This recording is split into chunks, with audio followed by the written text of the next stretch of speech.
Assalamualaikum warahmatullahi wabarakatuh. Bertemu lagi dengan saya Intan Nurina Seftiniara SHMH pada mata kuliah Kriminologi dan Viktimologi. Pada hari ini di pertemuan ke-7 kita akan membahas tentang teori-teori perspektif lainnya, yaitu tentang labeling teori, konflik teori, radical or critical criminology. Pada pertemuan sebelumnya kita juga sudah membahas tentang social bonds, self-control theory, technique of neutralization, personal and social control, dan containment theory. Dalam teori-teori perspektif lainnya, dalam teori ini, perbuatan tidak dibuat menjadi kriminal oleh hukum, maka tidak seorang pun yang melakukan perbuatan itu dapat disebut sebagai seorang penjahat. Dalam teori ini, terdiri dari labeling teori, konflik teori, dan radikal kriminologi. Labeling teori dianut oleh Edwin Lemart, sedangkan konflik teori dianut oleh George B. Fuld, dan radikal kriminologi dianut oleh para kriminolog Marxis. Pertama yang akan saya bahas adalah tentang labeling teoris, yaitu kriminal bukan sebagai orang yang bersifat jahat atau evil yang terlibat dalam perbuatan-perbuatan yang bersifat salah, tetapi mereka adalah individu-individu yang sebelumnya pernah berstatus jahat sebagai pemberian sistem peradilan pidana maupun dalam masyarakat secara luas. Edwin Lemart membagi labeling teoris menjadi penyimpangan primer dan penyimpangan sekunder dengan terjadinya secondary deviation, bahwa seorang individu melakukan perbuatan menyimpang yang ringan atau sederhana atau primary deviation seperti melempari mobil tetangga dengan batu. Lalu, di dalam kejadian tersebut terjadilah satu reaksi sosial yang informal, seperti tetangga itu akan marah.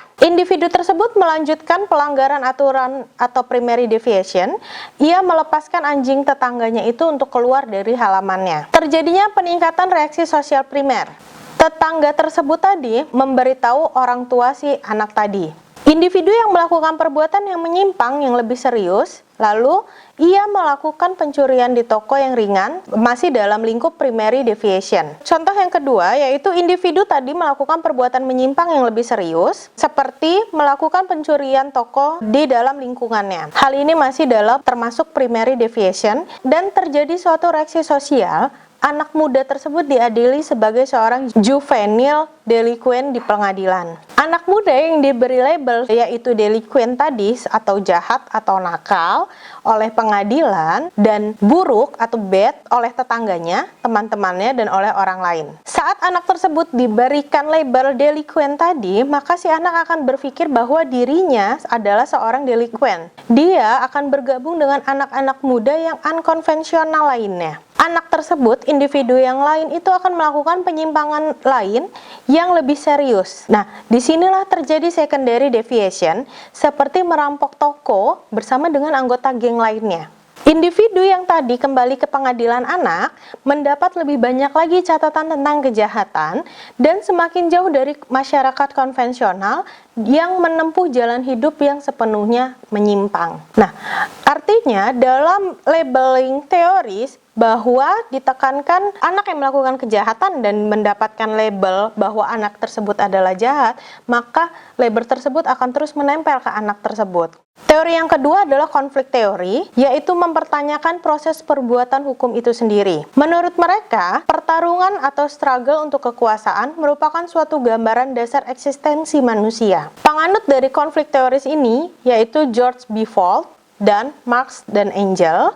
George B. Fuld sebagai orang pertama menghubungkan teori konflik dengan kriminologi, yaitu individu-individu terkait bersama dalam kelompok mereka, social animals, dengan kebutuhan-kebutuhan yang sebaiknya dipenuhi melalui tindakan yang kolektif.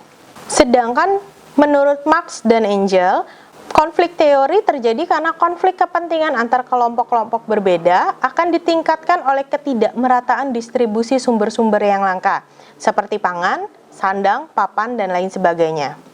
Yang kedua, mereka yang menerima lebih sedikit akan mempertanyakan legitimasi dari pengaturan begitu mereka tahu perlakuan kasar yang mereka dapatkan.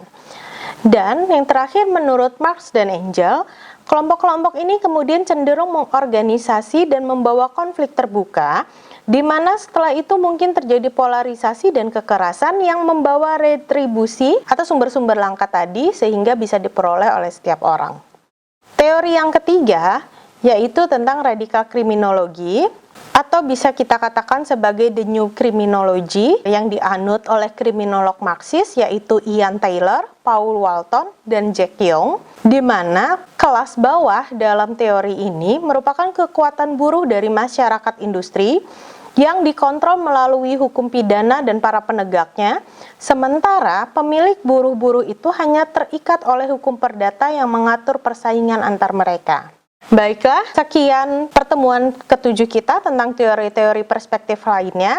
Saya harap teman-teman sekalian paham atas materi yang telah saya sampaikan. Apabila masih ada yang ingin ditanyakan, bisa kalian sharing lewat email ataupun media sosial lainnya, dan secepat mungkin insya Allah akan kami balas. Sebelum menutup pertemuan ini, saya akan menyimpulkan isi materi dari pertemuan hari ini, yaitu teori perspektif lainnya ini merupakan perbuatan yang tidak dibuat menjadi kriminal oleh hukum, maka tidak ada seorang pun yang dapat melakukan perbuatan itu disebut sebagai seorang penjahat. Teori ini terdiri dari 3 teori, yaitu labeling teoris, konflik teori, dan radikal teoris dengan para penganutnya masing-masing. Baik, cukup sekian pertemuan kita pada hari ini. Wassalamualaikum warahmatullahi wabarakatuh.